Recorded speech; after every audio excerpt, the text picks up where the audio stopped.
Zendo's right, cremation is sort of going out of favor because it uses so much more energy than other ways of being buried. Do we have a hilltop where the buzzards come? I wish. I know. They do in Colorado. I wish. Winter X's, huh? Yeah. Probably some laws against that. Well, I want to continue on here because there's some things that I want to say that I think are important. I talked about acceptance and how important acceptance is. Another thing that I think is of equal importance is the realization that your awake mind can be a very important refuge. Your awake mind is the mind that lies between your big mind and your small mind. And it has a certain level of realization, of awareness, and it is a part of yourself that does not have cancer. That's very important to get there, to find that and get there. Because you can take refuge in that at any time. And it is a place, for me, I have experienced it as a place of equanimity and serenity. Even in the face of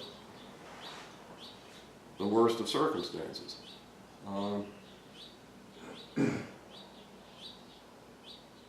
That refuge is available to all of you, to all of us, all the time for a variety of different reasons. I mean, you don't have to have cancer to go find this place. Or to use acceptance. That's right. That's right. Acceptance, I think, is the first step, because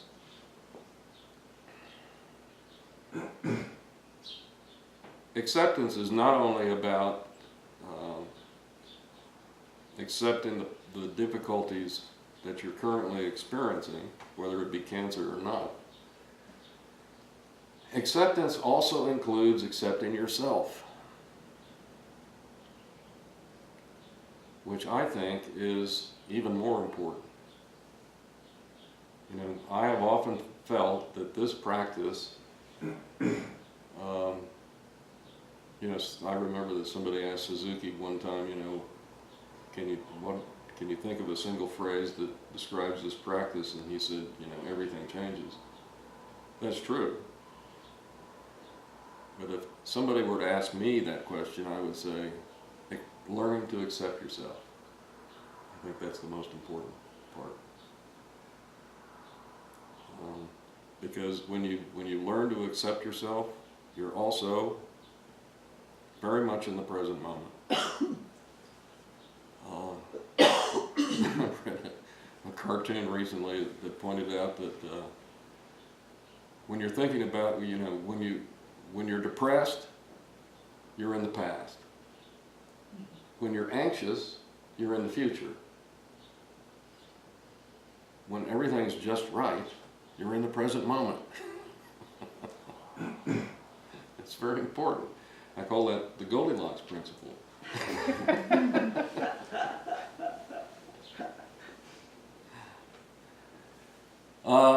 Yeah.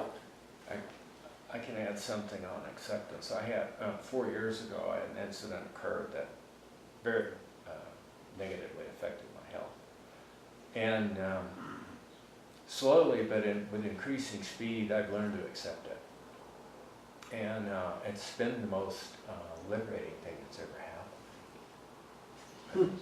So I know how you feel. I mean, I'm not dying, but I'm not going to get any better. Yeah, but you came close. Actually, twice I've come close, but the one I'm talking about, yeah, it was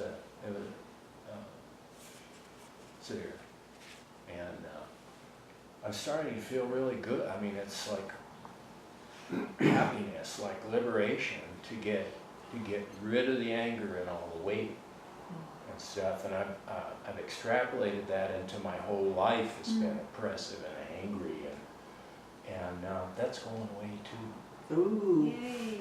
Yep.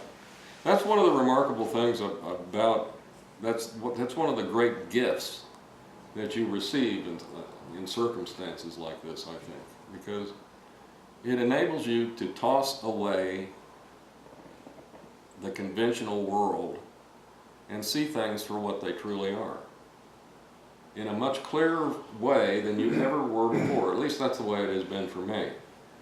You know, I can't tell you how many people I've run into who have said, "Oh, I hear that, you know, your cancer is back and all this stuff." But we all have to die, isn't that so? Or something like that, something to that effect. And I want to say, you know, you really don't have any idea. Of course, we all cognitively understand that we're all going to die. But I miss you too. right. But until you actually have to face and look at that directly, you don't really receive the gift. And the gift is being able to toss away the absurd conventions of the life in which we presently reside and look over the edge.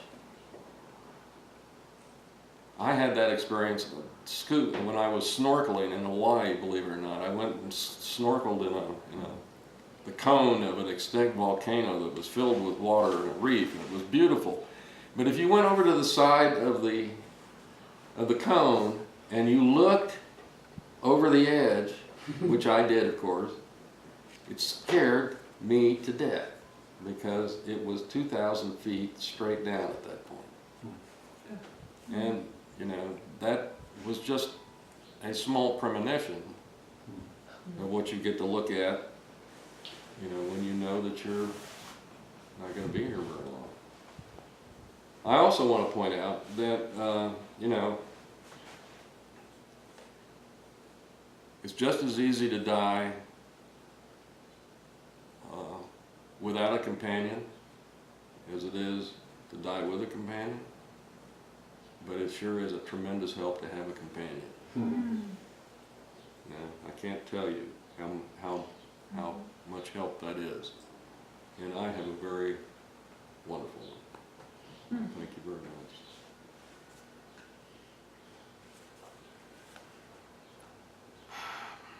May I say something before we go?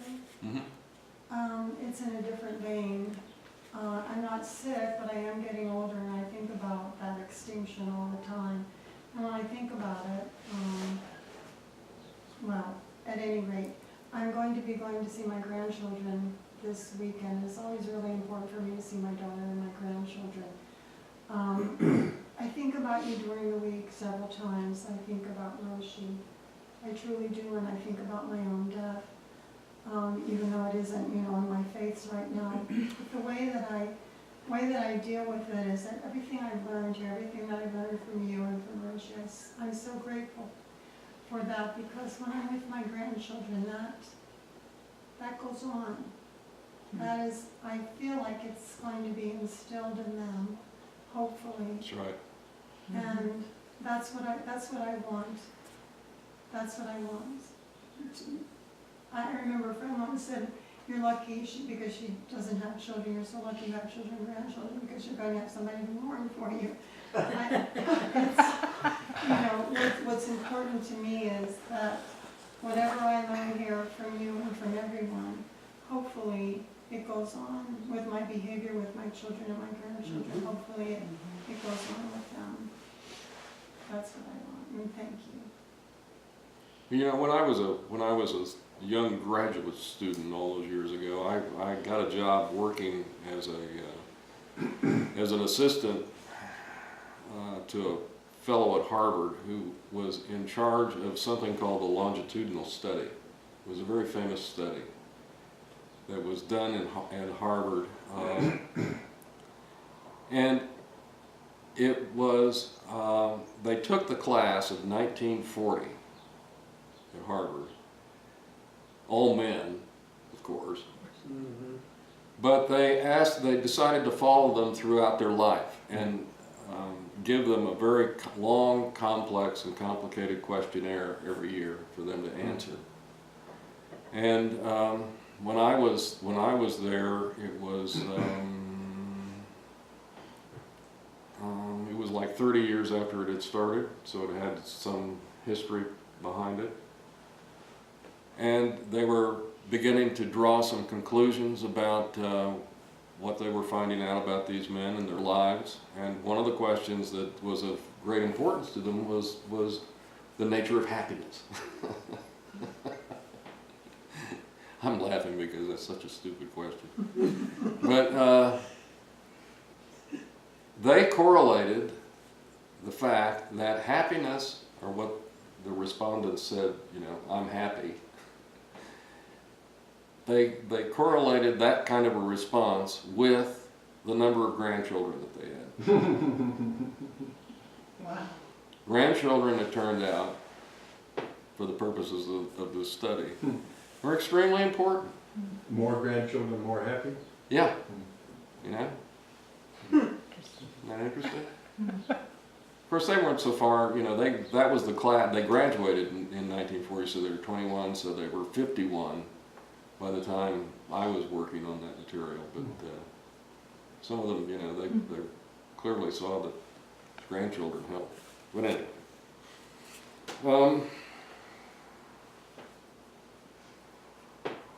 The last thing I want to add to all this is an invaluable resource for me throughout all this has been having a sense of humor. You know, you got to have a sense of humor. I don't know how people can get through life without a sense of humor. Everybody, you know, there have been all these studies recently about humor and jokes and where they come from and why they're funny and all that stuff. That's fine. Just have one. It's very important.